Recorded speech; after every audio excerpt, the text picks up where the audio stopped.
ऐसा एक एक्टर चाहिए था जो एकदम मिट्टी के बहुत करीब हो और जो किरदार है उसमें एकदम घुल मिल जाए। तो जैसे गंगाराम का कैरेक्टर है, किरदार जैसा है, वो पंकज सर छोड़ के और किसी का किसी को आप सोच भी नहीं सकते। तो आपको पता चल जाएगा कि दोनों कितने वो कितना नेचुरल है और उनका भी बहुत कंट्रीब्यूशन है स्क्रिप्ट में, क्योंकि हमने जो लिखा था, जो किरदार और जो स्क्रिप्ट जैसे लिखे थे हम, उसके ऊपर हमने डिवाइस किया बहुत कुछ और बहुत सारा कंट्रीब्यूशन है पंकज सर का भी in the script, in the character development. तो कोई किरदार के साथ एकदम घुल मिल जाए तो ही ऐसा हो सकता है कि ऐसे सजेशंस आ सकते हैं, ऐसे कंट्रीब्यूशन हो सकता है। वहाँ पे इतनी शांति थी। दिन भर हम लोग फॉरेस्ट में सुबह 5 बजे कैमरा लेके चले जाते थे और सन के अकॉर्डिंग शूट करते थे। सनलाइट जैसे जैसे जा रही है उसके हिसाब से हमारी प्लानिंग होती थी। तो वहाँ रहना, वहाँ एक बहुत पुराना टी स्टेट में एक जगह था जो सुजीत दा ने ढूंढ निकाली थी। वहाँ मैं दोबारा जाऊँगा, फिर से वहाँ घूमने जाऊँगा। वहाँ कुछ कौसा मांसो सब वहाँ बंगाली खाना हम लोग रोज खाते थे। सुजीत दा केमन लागलो बंगशदा खाবার খেয়ে রান্না করা? উনি খুব রসিক মানুষ, খাদ্য রসিক এবং রসিক দুটোই। সো আমার তো একটা হয় অভিনেতার সঙ্গে ভালো টিউনিং, আর একটা খুব ভালো বন্ধুত্ব। তো ওনার সঙ্গে আমার খুব ভালো বন্ধুত্ব হয়েছে, কারণ আমাদের ওই 8 ঘন্টা 10 ঘন্টা কাজের বাইরেও যে দুজনের পৃথিবী আছে সেইটা খুব ইম্পর্টেন্ট। সেইটা আমাদের কাজের মধ্যে বেরিয়েছে, কাজের বাইরে প্রকৃতি নিয়ে আলোচনা, রাজনীতি নিয়ে আলোচনা, জীবন নিয়ে আলোচনা, জীবন দর্শন নিয়ে আলোচনা, সঙ্গীত নিয়ে আলোচনা, খাওয়া দাওয়া নিয়ে আলোচনা। এই সব আলোচনা, এই সব আড্ডা থেকেই তো বন্ধুত্ব হয়, সেটা হয়েছে। কখনো মনে হয়নি যে আমি একজন বম্বে সুপারস্টারের সঙ্গে কাজ করছি বা এরকম একজন গুণী অভিনেতার সঙ্গে কাজ করছি। মাটির মানুষ আমরা বলি বটে, इन्हीं तो सत्य ही माटी में हर व्यक्ति इम्पोर्टेंट है, हर इंसान इम्पोर्टेंट है। मैं जितनी तवज्जो अपने डीओपी को देता हूँ उतना ही मैं रिस्पेक्ट और आदर उस लाइटमैन को देता हूँ जो सिर्फ लाइट जलाने आता है। सो और क्या है, दोस्त प्रेम आदर ही तो इम्पोर्टेंट चीज़ है ना। और पिछले को स्क्रिप्ट करती है, चूँकि स्क्रिप्ट में वो रोल हम कर रहे होते हैं तो लगता है चमत्कार हमने कर दिया है।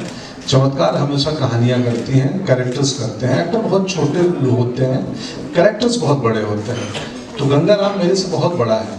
जो सेक्रीफाइस गंगाराम कर रहा है इस कहानी में अपने गांव के लिए, शायद वो सेक्रीफाइस मेरे से जीवन में ना हो पाए।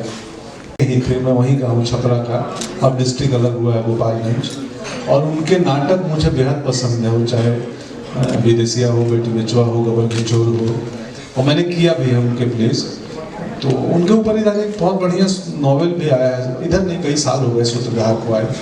और एक नाटक भी है उनकी, भिखारी ठाकुर के जीवन पर ऋषिकेश सोलम जी ने लिखा है, गंगा भी हो, बटोही नाम से वो नाटक। तो ऑफकोर्स अगर मौका मिला और किसी ने बनाया तो भिखारी ठाकुर में तो मैं ज़रूर करना चाहूँगा, क्योंकि माटी पानी एक ही है हम दोनों का। और एक मौका लगे तो मैं अपने मन लायक भोजपुरी फिल्म बनाऊँ नहीं है। तो अप्रोच दादा का हमने किया कि इसको सैटारिकल टेक लेते हैं, क्योंकि कहानी बहुत सीरियस है। एक आदमी मरने जा रहा है, ये हंसी की बात नहीं है। व्यक्ति है जो गांव का मुखिया मानता है अपने आप को।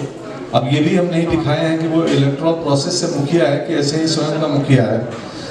तो और वो क्राइसिस को सॉल्व करने के लिए उसको एक आइडिया आता है और ये चल देता है। तो गंगाराम है, इनोसेंट है, जुनूनी है, थोड़ा जीवन में कुछ करना चाहता है और उसके बाद उसके लिए गए निर्णयों से कहानी घटित होती है। इसमें नीरज कवि है, सयानी गुप्ता है और बहुत ब्रिलियंट एक्टर हैं दोनों। और उसके साथ साथ 20-25 नए एक्टर्स हैं और कुछ गांव के लोग हैं जो पहली बार सिनेमा में दिखेंगे। तो सरिता की टीम भी बहुत यंग थी, डीओपी से लेके डायरेक्शन के बच्चे सब नए नए फिल्म स्कूल के आए बच्चे थे। तो एक बड़ी कलेक्टिव फिल्म है ये। He is actually legend, an all time legend. ওনার সঙ্গে উনি তো এখন খুব সিলেক্টিভ হয়ে গেছেন। তো আমি যখন ভাবছিলাম ওনাকে অ্যাপ্রোচ করবো, আমার শান্তনু বলেছিল যে উনি লিখবেন কি লিখবেন না কোনো গান, সেটা উনি ছবিটা দেখে ডিসাইড করবেন।